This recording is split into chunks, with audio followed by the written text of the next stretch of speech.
আওয়ামী লীগ সরকারের পতনের পরপরই বাংলাদেশিদের ভিসা দেয়া বন্ধ করে দেয় ভারত সরকার।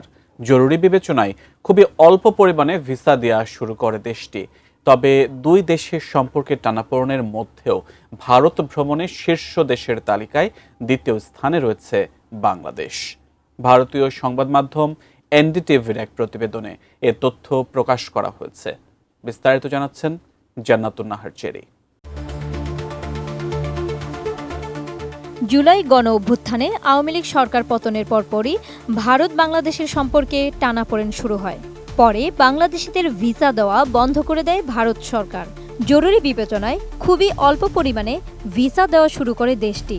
এরপরেও ভারত ভ্রমণে শীর্ষ দেশের তালিকায় দ্বিতীয় স্থানে রয়েছে বাংলাদেশ।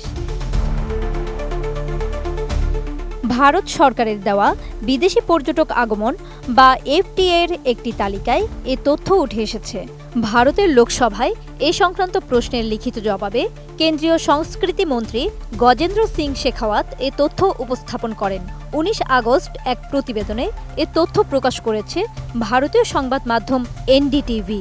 তালিকায় দেখা যায় গত ৫ বছরে ভারতের সবচেয়ে ভ্রমণ করেছেন যুক্তরাষ্ট্রের পর্যটকেরা, আর দ্বিতীয় স্থানে রয়েছেন বাংলাদেশের পর্যটকেরা।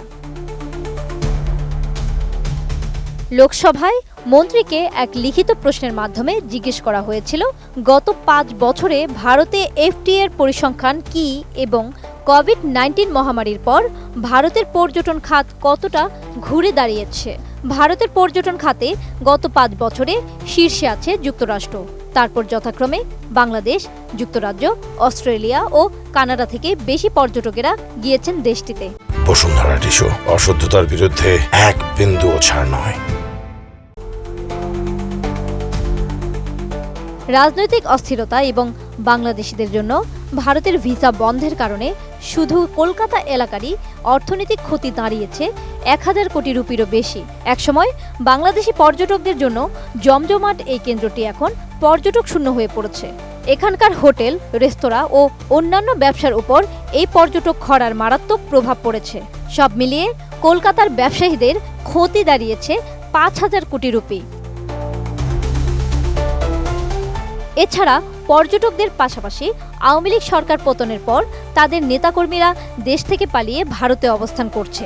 সাংবাদিক জুলকারনাইন সায়ের সামাজিক যোগাযোগ মাধ্যম ফেসবুকে একটি পোস্ট দিয়েছেন, যেখানে তিনি ভারতীয় সাংবাদিকদের বরাতে বলেছেন ভারতে আওয়ামী লীগের প্রায় ৪৫,০০০ নেতাকর্মী অবস্থান করছেন।